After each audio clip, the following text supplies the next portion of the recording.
हरियाणा में कांग्रेस ने जीत का परचम लहराया है, लेकिन क्या असली जीत है? क्योंकि 50-50 की बात करें, बीजेपी 50 और कांग्रेस 50। हमारे साथ इस वक्त बात करने के लिए दीपेंद्र हुड्डा, सीधा उन्हीं से बात करते हैं।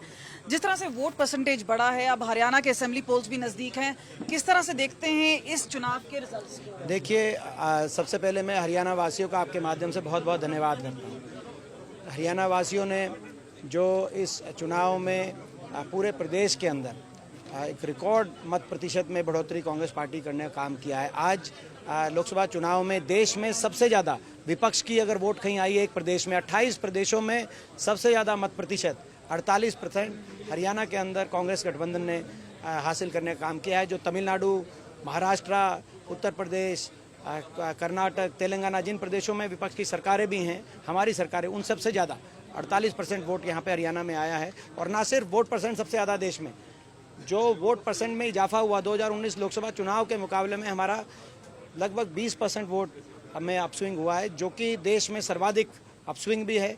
और सर्वाधिक हौसले ऐसा लग रहा है कि बुलंद तो हुए हैं, खासतौर पे असेंबली पोल्स को देखते हुए।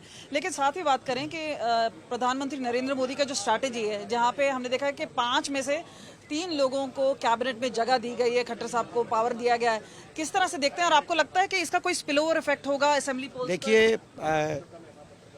पहले भी मंत्री बनते रहे हरियाणा से, मगर उनकी परफॉर्मेंस अच्छी नहीं रही।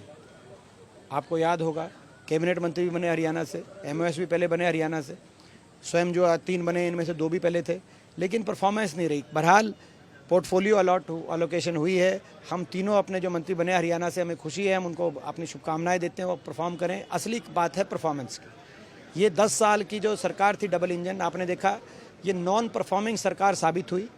10 साल पूरे होते होते हरियाणा में इनके इंजन दिखाई दिए, डब्बे कुछ दिखाई नहीं दिए। और ये भी मैं समझता हूँ अब 3 मंत्री बने हैं, ये परफॉर्म करें, हमें खुशी होगी। अब मगर उम्मीद तो कम है। जब हरियाणा में थे, अब देखो 2 तो मंत्री रहे, उनकी परफॉर्मेंस पहले अच्छी नहीं रही। 2 और जो खट्टर साहब थे, वो जो हरियाणा में थे, उनकी परफॉर्मेंस अच्छी नहीं रही। अब वो करेंगे तो देखेंगे। खट्टर साहब पे मैं आने वाली थी कि इनकी अग्नि परीक्षा भी है। सैनी साहब माइनॉरिटी में है, तो किस तरह से आपको लग रहा है ये सरकार पूरी तरह से चल पाएगी, या आपको लग रहा है कि अभी 1-2 महीने ये सरकार को कोई नैतिक अधिकार नहीं है? आपने जैसे कहा, ये 42 विधायकों की सरकार है और बाकी तो जोड़ तोड़ की बात है, क्योंकि इन्होंने 48 विधायकों का लिस्ट दी, जिसमें से 3 विधायकों ने कांग्रेस समर्थन दे दिया, भाजपा से समर्थन वापस लेके। एक हमारे विधायक, हमें बड़ा दुख है, उनका स्वर्गवास हो गया। और अपना 2 विधायक जो हैं, उन्होंने अपना इस्तीफा देना पड़ा, क्योंकि रंजीत चौटाला जी को पार्टी बदलनी पड़ी, अपना पार्टी ज्वाइन करनी पड़ी, being independent to contest election. और खट्टर साहब, तो अब ये 42 विधायकों की सरकार पे हरियाणा चला रहे। देश के सामने ये प्रश्न उठता है कि नैतिकता का क्या कोई आपके पास तो रन आउट ऑफ ऑप्शंस हैं, क्योंकि नो कॉन्फिडेंस मोशन। देखिए, अभी ये 2 महीने की बात है। आज के दिन हम आगे क्या रणनीति बनाएंगे वो हम आपको बताएंगे, लेकिन आज के दिन हमारा ये मांग है कि सरकार को बर्खास्त किया जाए या नैतिकता के आधार पर स्वयं इस्तीफा दे और हरियाणा में तुरंत प्रभाव से विधानसभा चुनाव कराया जाए। ये हमारी मांग है।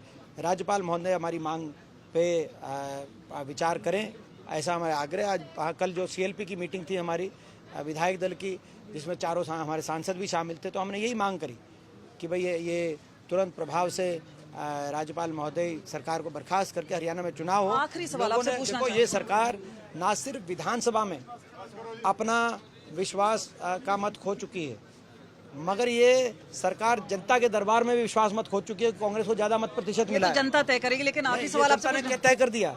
जब हमें 48% वोट मिला है, उनको 46% मिला है, तो जनता ने तय कर दिया। और ये तो लोकसभा चुनाव था। भाजपा हर विधानसभा चुनाव में भाजपा तो लुढ़कती है, लोकसभा में ही अच्छा करती है। तो लोकसभा चुनाव में हरियाणा की जनता ने बीजेपी को किया हाफ, और विधानसभा चुनाव में हरियाणा की जनता बीजेपी करेगी साफ। लास्ट सवाल आपसे पूछना चाहेंगे कि कंगना रनावत है, उसमें पूरे जो मामले में कंट्रोवर्सी हुई है, कुलविंदर कौर को काफी सपोर्ट आ रहा है, आप किस तरह से देखते हैं? देखिए, जब भी कोई सार्वजनिक जीवन में कोई व्यक्ति हो और वो इस तरह की भाषा बोले जिससे लोगों की भावनाओं को आहत पहुंचाने का काम हो और झूठ पे आधारित ऐसी बातें कहें, उन्होंने जिस रूप से जो किसान आंदोलन में हमारी माताएं बहनें बैठी थी, उनका इतना अपमानित शब्दों का प्रयोग किया था कंगना रनावत जी ने। उन्होंने आहत की भावनाएं बड़ी गंभीरता से और लगातार की, कोई एक नहीं, उन्होंने कई बार उस तरह से उनके वाक्य आपने सुने होंगे। तो उनको आत्ममंथन करना चाहिए कंगना रनावत जी को भी, और कोई किसी को शब्दों से ज़्यादा कई बार आहत कर देता है, शारीरिक रूप से कोई नहीं उतना कर पाता जितना शब्द आहत कर देते हैं।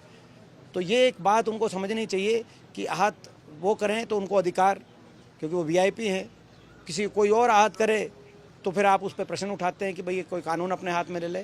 हाँ, ये सही है कि संविधान और लोकतंत्र के व्यवस्था में कोई अगर आहत हुआ है तो उसका निवारण उसी व्यवस्था में करना ज़्यादा उचित होता है, ये मैं भी मानता हूँ। लेकिन ये मैं समझता हूँ कि ये जो जिस प्रकार की भाषा बोली जा रही थी हम लोगों के प्रति लगातार किसान आंदोलन में सत्तारूढ़ दल द्वारा, आज मैं समझता हूँ उन लोगों को भी आत्ममंथन करना चाहिए।